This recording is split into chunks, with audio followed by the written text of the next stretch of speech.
Sai figliolo, se te lo metti nell'orecchio potrai sentire l'oceano.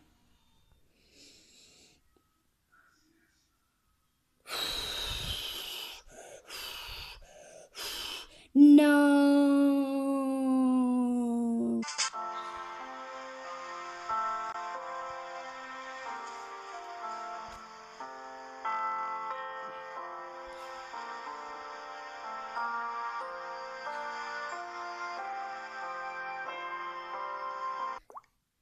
Ciao papà?